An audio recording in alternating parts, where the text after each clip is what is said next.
की प्रॉपर्टी बची है, एक ही भविष्य बचा है। ये नस्ल मात्र ऐसा धंधा है जो सब धर्म और सब जाता ने 5,000 का भी सीमन करूंगा। वो 2 दिन की खुराक बीज पर नहीं ला सकता, वो क्या की ब्रीडिंग करेगा? क्या की ब्रीडिंग? सीमन मेला में दर जाऊंगा, फ्री ले जियो गला में।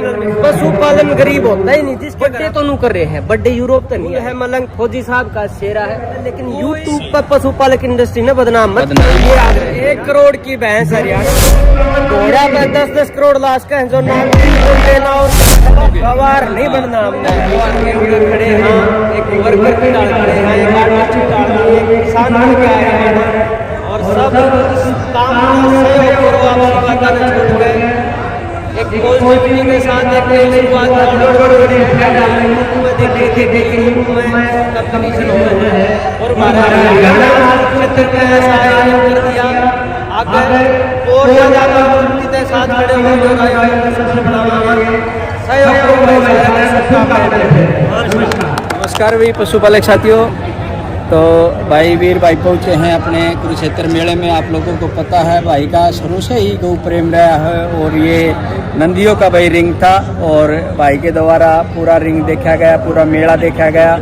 और जो नए साथी हैं, नए पशुपालक साथी इधर पहुँचे हैं, उनका भी मार्गदर्शन करने के लिए, और जो भाई के द्वारा या लाइव के द्वारा देखते हैं उनको द्वारा भी आप लोगों को टाइम से मोटिवेशन करते रहते हैं।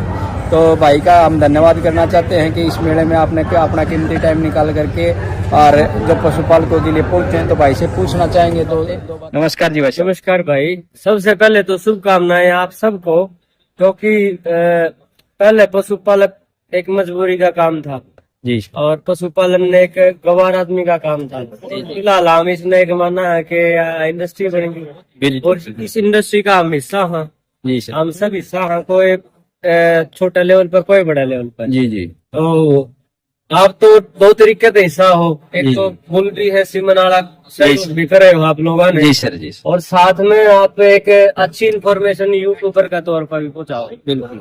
और साथ में एक जिम्मेदारी के साथ में किस चीज की कवरेज करने लग रहे हो, उसमें नए लोग देखे हैं, जी नया उत्साह उनका भीतर लम पैदा हुआ।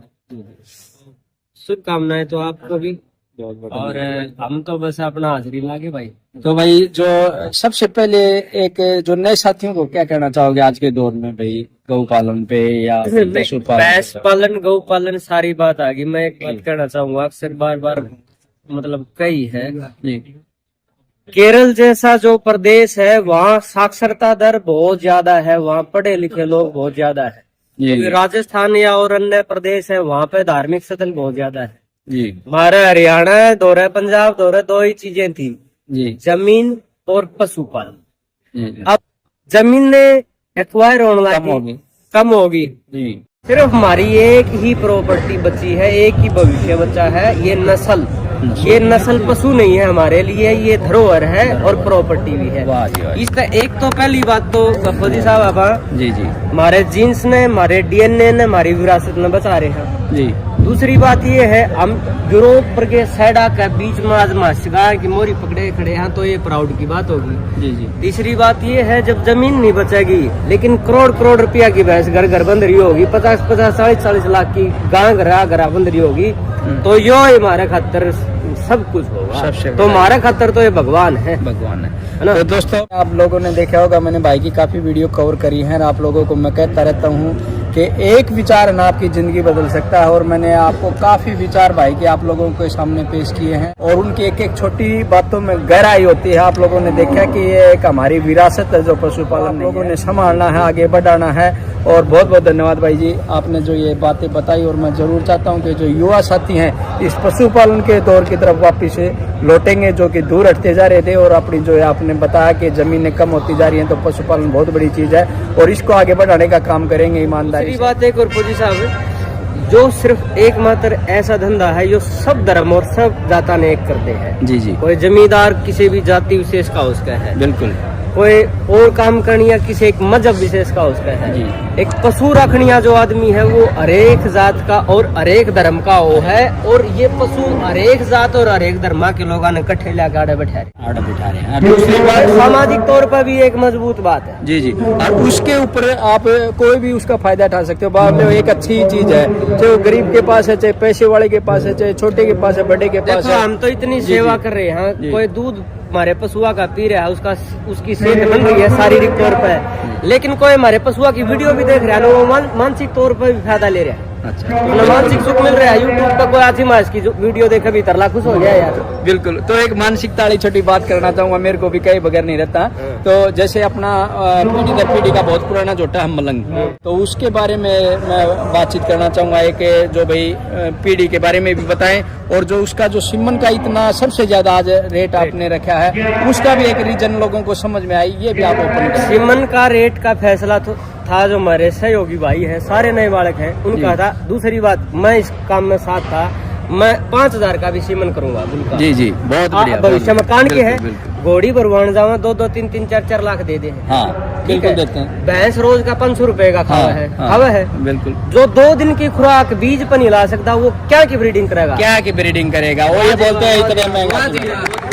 तो दोस्तों, ये जो मेरे को ये सवाल करने का था, इसका मकसद भी यही था कि आप लोगों को ये ओपन आए बात है, और आप लोगों को दिमाग में बढ़े, क्योंकि आप जो महंगा भाई ने एक छोटी बात कही होगी, जो 2 टाइम का भाई उसका चारा नहीं खिला सकता, 2 टाइम के चारे की कीमत का सिमन आप। अच्छा, एक और बात कही तो है कि गरीब आदमी मर जाएगा। जब कोई गरीब आदमी महंगा सीमन मरे है तो 500 सीमन मेला में दर जाऊंगा, फ्री ले जियो, गला मिनरल मिक्सर दूंगा।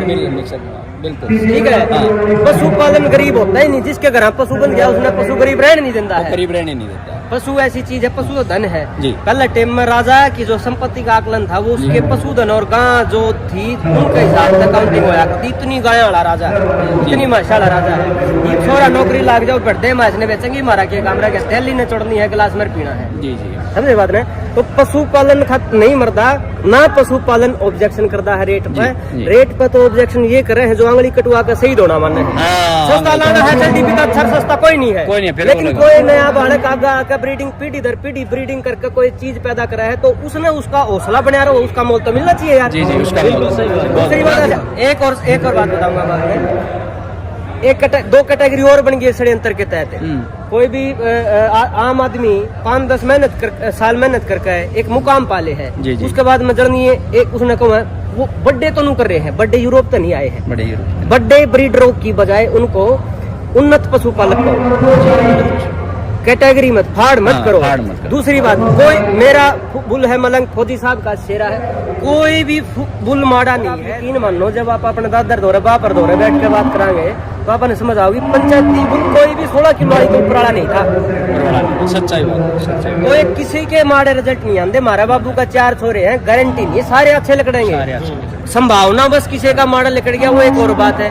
संभावना बस। अच्छा, एक भैंस पर 10-12 के का सीमन यूज करो, 10 पटड़ी आ जाओ, गारंटी नहीं सेम आऊंगी सारी अलग दूध पे आएंगे। हमारी इंडस्ट्री है जो पशुपालका की, मुश्किल तो प्राण उठ का ग्रो करना की है। 10, 15, 20, 25 लाख की 50 लाख की भैंस हुई है। आपसी खिंचाता नहीं है, घर जाकर लड़ लो किसी गला, लेकिन यूट्यूब पर पशुपालक इंडस्ट्री ने बदनाम मत करो, ये आग्रह है मेरा। एक ये और बात सबके आगे बता दो भाई, एक लंबी वीडियो फिर कभी ले जाएंगे। एक जो हमें अपना जो सपना है 80 करोड़ रुपए की बिके, और 1 करोड़ की भैंस हरियाणा में कम से कम 20-25 बंदी हो, ऐसा हमारा सपना है। क्योंकि लोग घोड़ा पर 10-10 करोड़ लाश का है, जो देना और के में धंधे सिर्फ देखने की चीज है। बहुत अच्छी बात है, उन इंडस्ट्री ग्रो करी। हमारी भैंस तो सबके में देवा, हमारी करोड़ों में क्यों नहीं हो सकती? तो हमारा सपना ऐसा है, कोई गरीब है तो हम फ्री ऑफ को सीमन देंगे, लेकिन बीज का रेट महंगा होगा तो फसल का रेट महंगा होगा, ऐसा हमारा मानना है। तो दोस्तों, आप लोगों ने देखा होगा भाई के विचार सुने, और आप लोगों को बता देना चाहता हूँ, जो पशुपालन से बिल्कुल भी जिसका दिल टूट चुका हो तो भाई के पास है, या मेरे पास किसी टाइम पे भी आ जाना, आपको मोटिवेशन मिलेगा, आगे बढ़ने की प्रेरणा मिलेगी। जो सभी साथियों से ये आग्रह है कि जो भी आप सीमन यूज करते हो, बड़े सावधानी से इसके बारे में जान करके अच्छे सीमनों का प्रयोग करें, और इस पूर्ण नस्ल को आगे बढ़ाने का काम करें, और प्रेम से भाईचारे से और जो आप भाई ने एक एक विचार जो बताया, अगर आप गहराई से उन पे ध्यान दोगे तो आप भी एक क्या क्या है ना उन्नत पशुपालक गवार नहीं बनना हमने, गवार नहीं बनना। हमने जलन पैदा नहीं करनी, जलन पैदा हमने यह इंडस्ट्री की ग्रोथ करनी है, सारे भाई यही ग्रोथ करनी है। एक लाइक धन्यवाद भाई का, और दोबारा से मैं उनके कहता हूँ भाई ने इतना कीमती टाइम दिया और ये अच्छे विचार आप लोगों के सामने, ठीक है भाई।